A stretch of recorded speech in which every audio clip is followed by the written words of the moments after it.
Ensuite, les papistes avancent la parole de Job, chapitre 5, verset 1. « Adresse-toi à l'un des saints. » Ils disent à ce propos, « Entends, toi, que chacun doit s'adresser à un saint, à un patron. » Réponse, « Quand apprendrez-vous que sanctus signifie un juste et non un bienheureux ?» Ou alors dites, « Quel bienheureux auquel on aurait pu s'adresser se trouvait auprès de Dieu du temps de Job. » Comme on n'a commencé à aller à Dieu qu'après que Christ, notre prédécesseur et initiateur de la résurrection, a été élevé vers lui, il est bon de remarquer que Job n'a pas enjoint de s'adresser aux bienheureux pour qu'ils intercèdent, eux dont aucun n'était encore auprès de Dieu, afin que vous connaissiez tout de même la vérité. Le sens de ces paroles est en revanche le suivant. Quand Job, dans tous ses discours, ne cesse de chercher pourquoi Dieu expose les humains à l'adversité, il découvre que toute chose procède de la providence de Dieu, qui leur donne toute chose selon son plaisir, et qu'il dispense souvent au juste de la peine et de la souffrance pour le mettre à l'épreuve. Et Job admet que Dieu ne l'aurait pas jeté dans une telle adversité seulement en raison de ses péchés, mais parce que cela lui convenait. Mais ses contradicteurs n'ont pas laissé passer cela, en particulier Éliphaz, selon qui Dieu ne punit personne sauf le pécheur. Or, c'est vrai, nous sommes tous ensemble des pécheurs, et personne n'est pur aux yeux de Dieu, bien que peu le reconnaissent. Éliphaz a ainsi choqué Job en pensant que ce dernier ne se tenait pas lui-même pour un pécheur, mais il ne comprenait pas la pensée de Job. C'est pourquoi ils se sont retirés de la vie en méconnaissance de cause. Pour que cela soit vrai, Job devait évoquer quelqu'un, c'est-à-dire le nommer, qui n'a pas mérité son adversité par son péché, et il devait se tourner et s'orienter d'une manière ou d'une autre vers un juste, comme nous disons en allemand « montre-moi quelqu'un ». L'expression « aliquis sanctorum » désigne en effet un juste et non un bienheureux. La pensée d'Éliphaz est à cet égard que Job ne pouvait lui désigner personne, et il ne dit pas les paroles « adresse-toi à l'un des saints » dans l'idée qu'il exige cela de lui, mais en pensant qu'il ne peut désigner personne qui soit juste, et qui ne soit pas redevable à Dieu de son adversité. Bien qu'il dise « tourne-toi et montre-moi un juste », en pensant « tu ne le trouveras pas ». Pour vérifier que c'est là le sens de ces paroles, examine ce qui les précède et ce qui les suit, et aussi tout Job. Puis les papistes citent dans ce but quelques paroles de Baruch, chapitre 3, qui n'est cependant pas dans le canon, c'est-à-dire que son contenu n'a pas assez de valeur chez les Juifs pour être compté parmi les livres de l'Écriture sainte et des prophètes.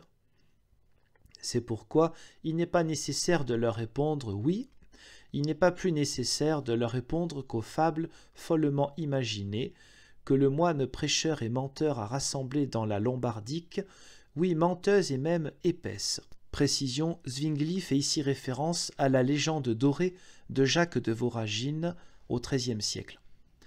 Toi, mauvais esprit, comprends donc ceci.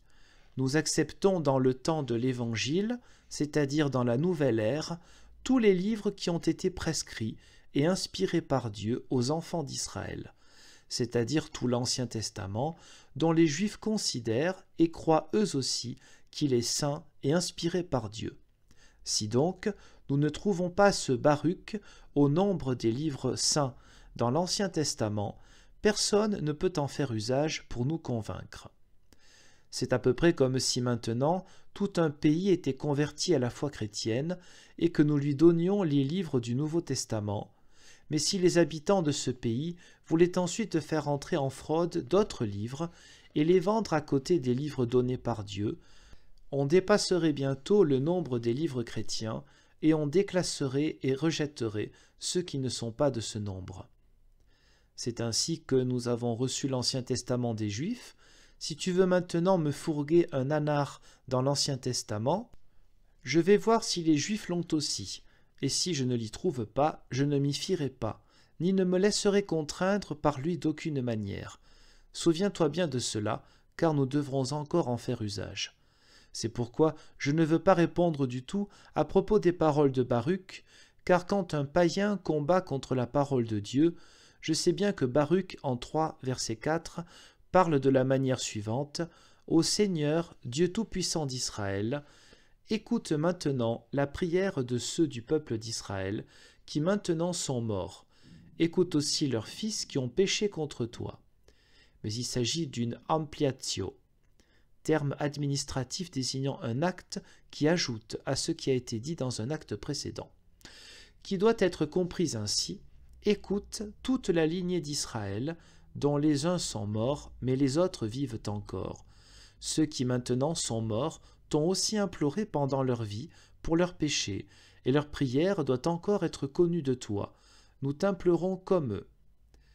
Que tel soit le sens de la parole citée, notamment que Baruch implore la grâce au nom des vivants et des morts, cela montre que telle était aussi la volonté des morts quand ils étaient en vie, car leur imploration est encore bien connue de Dieu. Alors écoute ce qui suit: Ô Seigneur, pardonne la méchanceté de nos ancêtres, etc.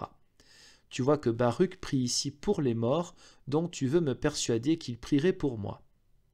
Comprends donc ici que la prière des morts n'est rien d'autre que la prière pour l'imperfection et le chancre collectif pour lesquels les ancêtres et les morts ont aussi imploré. Et comme ils ne sont pas supprimés, les vivants implorent encore à leur sujet. Oui, ils implorent aussi pour les morts.